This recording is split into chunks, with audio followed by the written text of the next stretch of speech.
Hello and welcome to Career Atoms. If you're currently employed but you're considering whether to leave and secure a new job, this video will discuss the most common reasons why people generally choose to move on and what this might mean to you. On the other hand, if you're seriously contemplating staying but you wish to renegotiate on salary or other things, we'll look in detail at how you can best approach this. The grass admittedly isn't always greener elsewhere, but sometimes it is. The simple answer to the question of stay or leave is that you'll probably know yourself when it feels like the right time.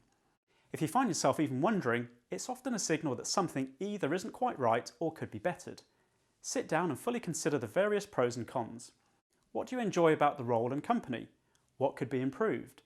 What further development prospects are there? What could you gain by moving elsewhere, and what are the risks? In recent UK Work Institute research, 250,000 employees who voluntarily left employment were surveyed. I'm going to count down the top 5 reasons given for moving on.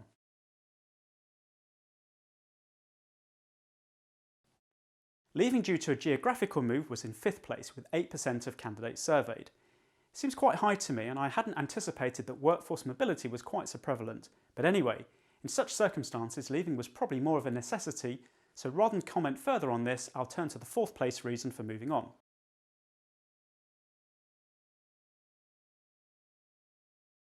This was cited as the primary leaving factor for 9%, and whilst the base salary and/or any bonus element was highlighted as the main driver, a poor benefits offering as a reason for leaving has increased by over 100% since 2010, showing nowadays it's often about more than just pay.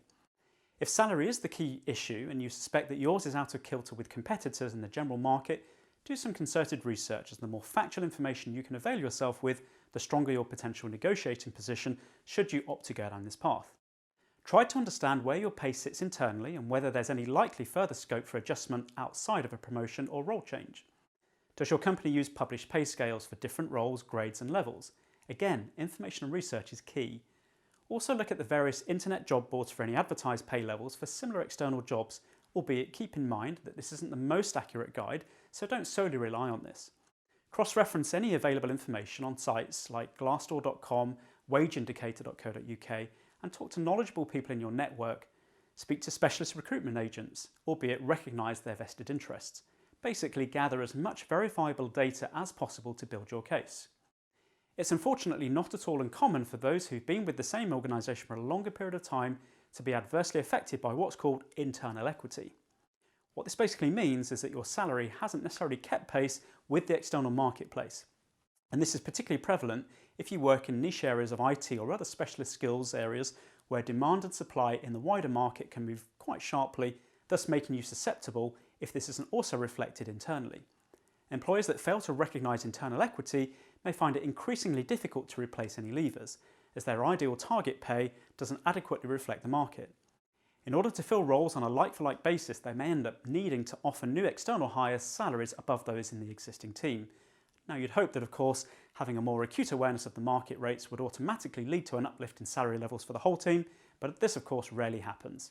It's a bit of a harsh reality, but often those who change employers every couple of years, they can end up leapfrogging when it comes to earnings compared to those who are more loyal to one employer. People often expect at least a 10 to 20+% salary increase when they're moving, compared to the typical much smaller percentage increases you might anticipate from an annual salary review process that's largely aligned with inflation.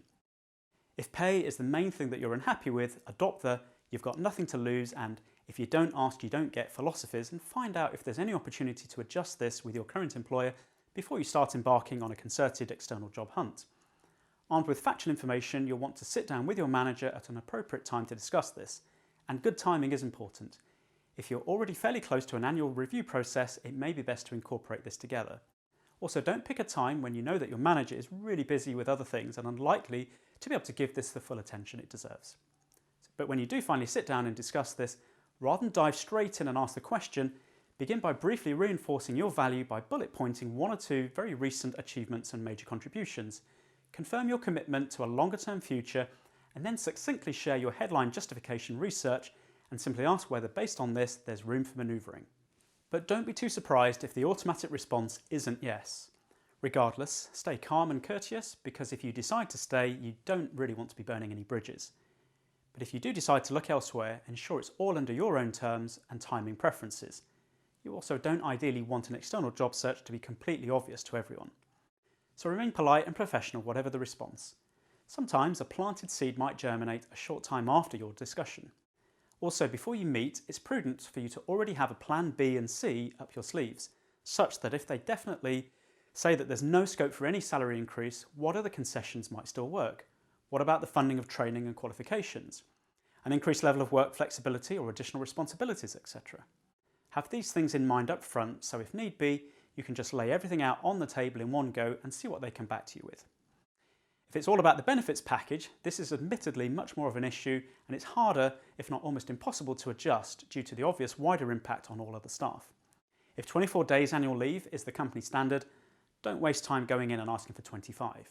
It's nothing personal, but they're most likely not going to give you a different benefit compared to all other staff, and they're certainly not going to set a precedent and make company-wide changes that impact everyone just because of you.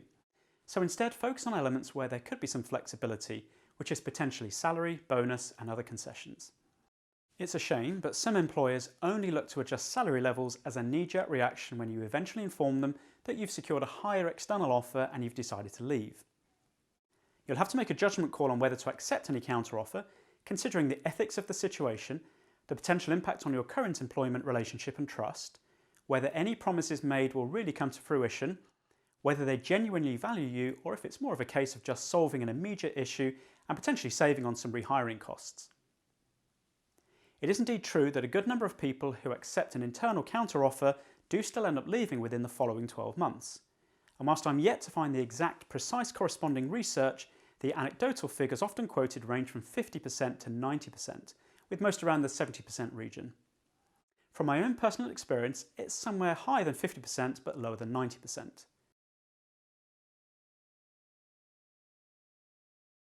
In third place with 11% was manager behaviour, with unprofessionalism, poor treatment and a lack of support being most commonly cited. Naturally, no one should in any way tolerate poor behaviour like bullying, intimidation or any of the isms. Unfortunately, employment laws do provide a good level of protection and recourse. Assuming things aren't in any way at that particular level, it's prudent to first consider everything objectively, ascertain the facts and ensure there's been no misunderstanding.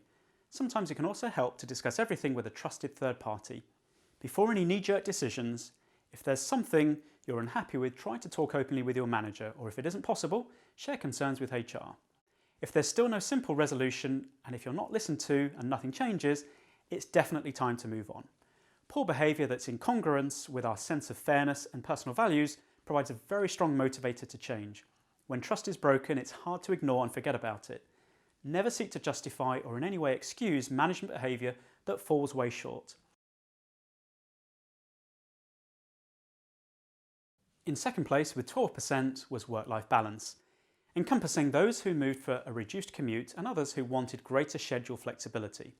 Research published by Aziz Mensa in July 2020 surveyed over 32,000 employees across Europe to assess the links between work-life balance and health. And as anticipated, it was shown that men and women with a poor work-life balance reported substantially more health issues. This also aligned with previous studies showing how poor work-life balance can lead to psychological strain, depression, burnout, stress and other issues. Even prior to COVID-19, this topic had already become increasingly relevant over recent years, and I've known many that have given up much higher paying jobs in order to reduce stress, see their family more, enjoy evening activities and save relationships. Fortunately, many HR leaders had already recognised the importance of employee well-being, and increased flexibility was considered a significant selling point in attracting talent. Those companies who hadn't already done so have obviously now been forced to consider home working and greater flexibility. I believe there will be a fundamental step change in this regard, and any dinosaur companies who refuse to acknowledge this will struggle to retain and attract staff. Certain job roles will out of necessity be much more rigid, and it will be understandably hard to accommodate certain flexibility requests. If yours, however, doesn't fall into this category and yet your employer is unwilling to budge, it may be time to look at alternatives.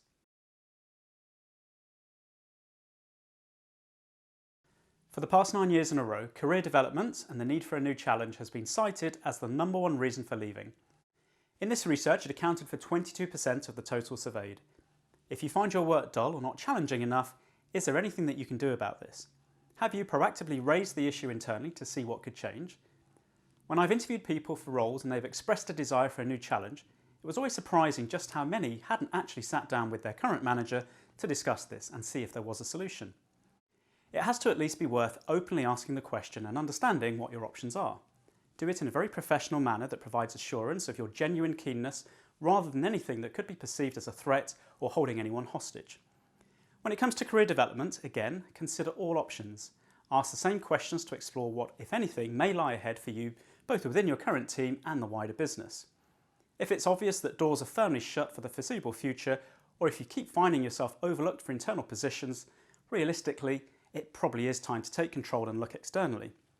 I've seen many individuals who have become stagnant, stifled and pigeonholed in organisations, meaning that almost the only viable option to progress forwards is a fresh start elsewhere, a new beginning and an opportunity to reinvent yourself. Consider also if there's any misalignment between your own expectations for pace of career progression and the likely reality. This can vary significantly from one company to another, so if your ambition is to reach a certain level within 5 years, but realistically no one in your company has ever achieved this within 10 years or more, you probably need to factor this into your decision making.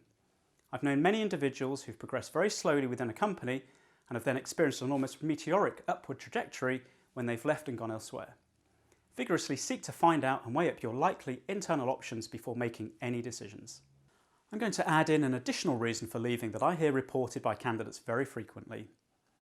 There's already some degree of symmetry here with the manager behaviour topic we've already highlighted, but it's really important in its own right and deserves some separate discussion.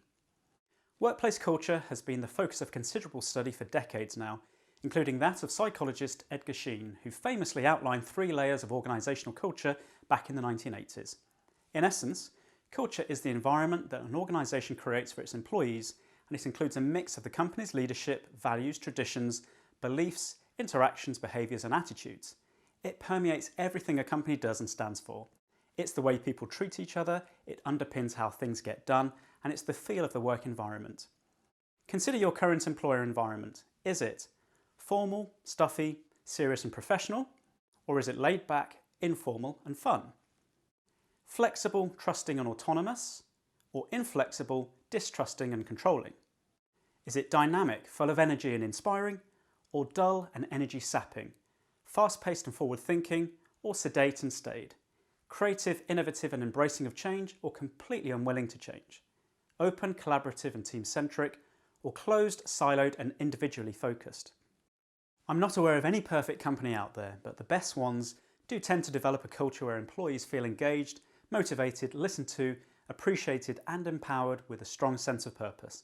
In reality, most organisations will have a mixture of both positively and negatively perceived cultural elements, and within some larger organisations you can even find varying cultural differences across different departments and divisions.